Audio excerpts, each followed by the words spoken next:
The FIFA World Cup is estimated to have contributed something like 0.4% to our GDP, something like 38 billion, they say, to the economy.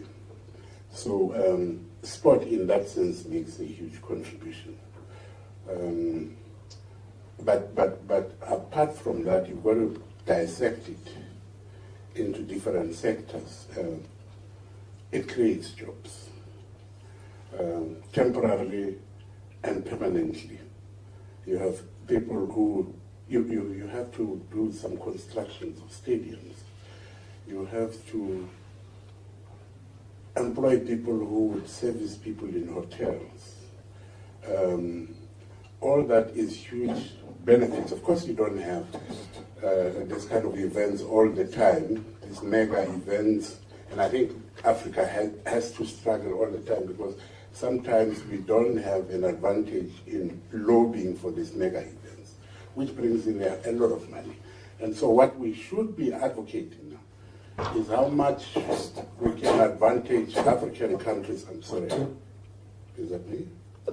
I don't think it is. Okay. How much we can advantage African countries to make sure that indeed they can benefit from these mega activities. I know when we look at these mega sporting events, like the FIFA World Cup, there's a lot of discussion about legacy. There's a lot of discussion about the infrastructure built. When you look back at the FIFA World Cup, it'll be fantastic to get your perspective if you think the legacy has been meaningful with the infrastructure that's been built, be it stadium, be it roads, be it airports. And also, you know, whenever these events happen, there's certainly intangibles. Nation building. We know that Tata Nelson Mandela was a big proponent of how sport could unite.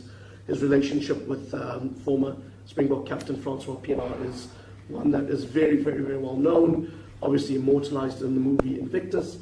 But from your perspective, when we look at investment, it's obviously a significant sum. But what do you think the legacy has been, the tangible things and the intangible things? Well, the tangible things would be, for example, the infrastructure. You have a lot of road infrastructure, the hotels that are built, and many others. You could also do a lot with, particularly in Africa, technology.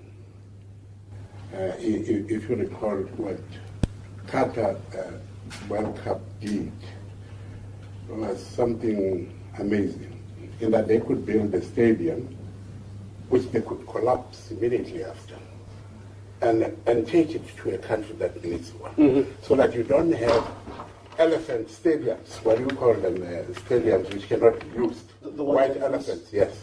White elephant stadiums which cannot be used. They benefited us, but we still... Sorry, sir. Just to swap the microphone for now. Sure, no problem. Yeah? Okay. So technology would benefit us. And I think in collaboration with the developed countries, it would be good to help the African countries. We do indeed need this kind of development to make sure that we benefit. But apart from what I've said, there's definitely quite a lot that you benefit from. The infrastructure that is left, the money that is accrued to the ordinary families who have suddenly been employed and have gained. In our situation, some of the people did not stay just in big hotels that were there, but places like Soweto, people would provide their own little accommodation, which would be cheaper accommodation for those who cannot afford expensive hotels. So the community benefits big time. And so again, the point is made. We need to make sure that some of these mega events do find their way to Africa. They are very important for boosting the economy of the continent. Thank you, Commissioner. I mean, one of the things we look at is sports tourism and the investment that comes from that. I'll pick two examples. One is the British and Irish Lions in the rugby context. I remember when they came out in 2007, how they packed out our hotels They ate our meat and they drank our beer. So they stimulated the economy. They didn't win, which was good, but they did stimulate in other areas. And of course, we have a sports minister, Mr. Gayton McKenzie, who wants to bring Formula One to South Africa. It's been a long time since we've had Formula One in the country. So I'm wondering, from your perspective, how can the government play a role in stimulating sports-related tourism?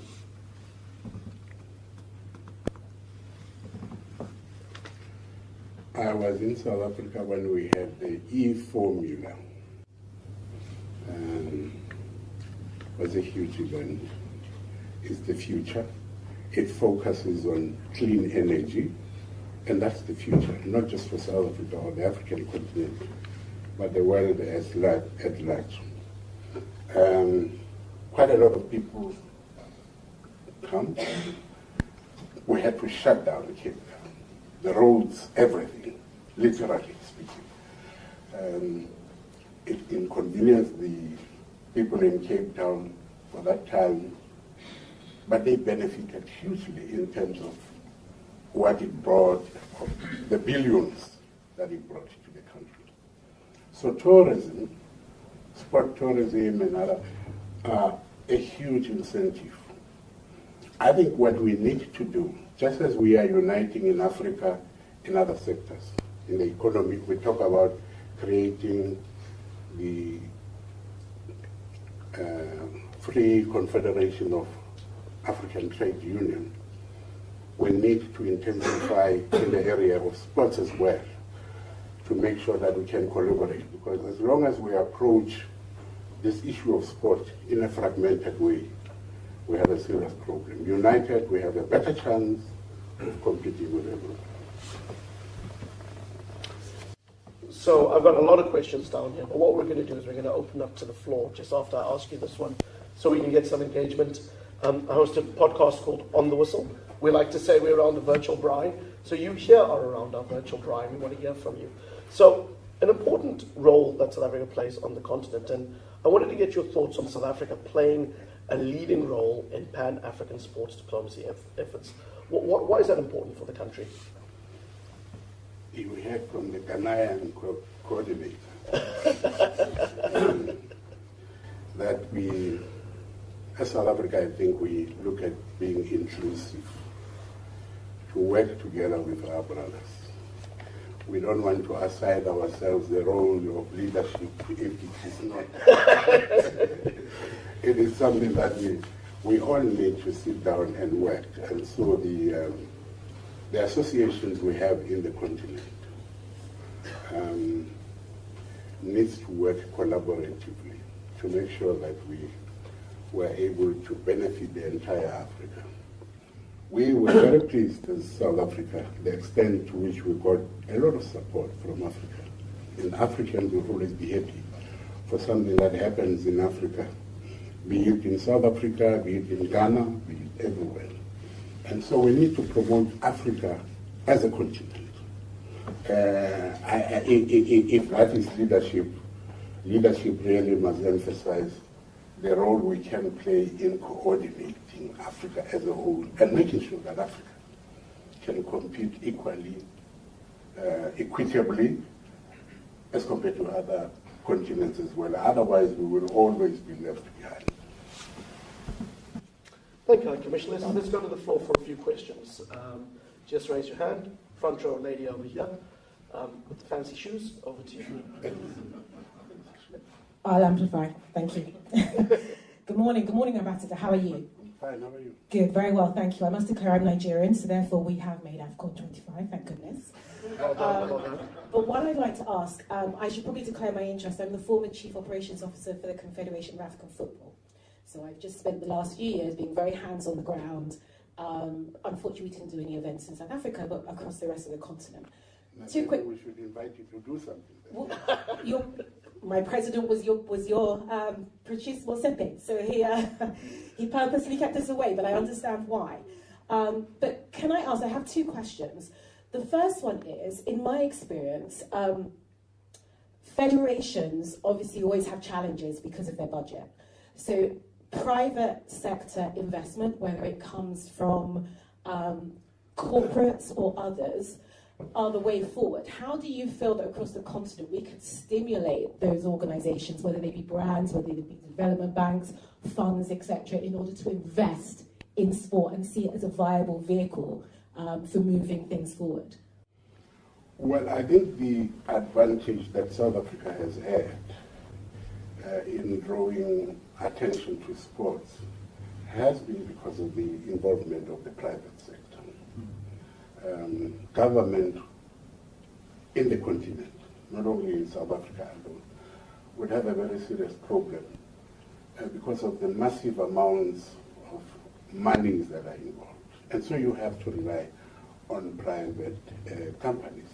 And to the extent that we have so many of those private companies in South Africa involved there, they of course must also play their role, social role, and make contribution in sports in various ways, by sponsoring football teams, by sponsoring big competition, the mega competitions that we spoke about. I can tell you that our government alone would not have been able to drive that initiative.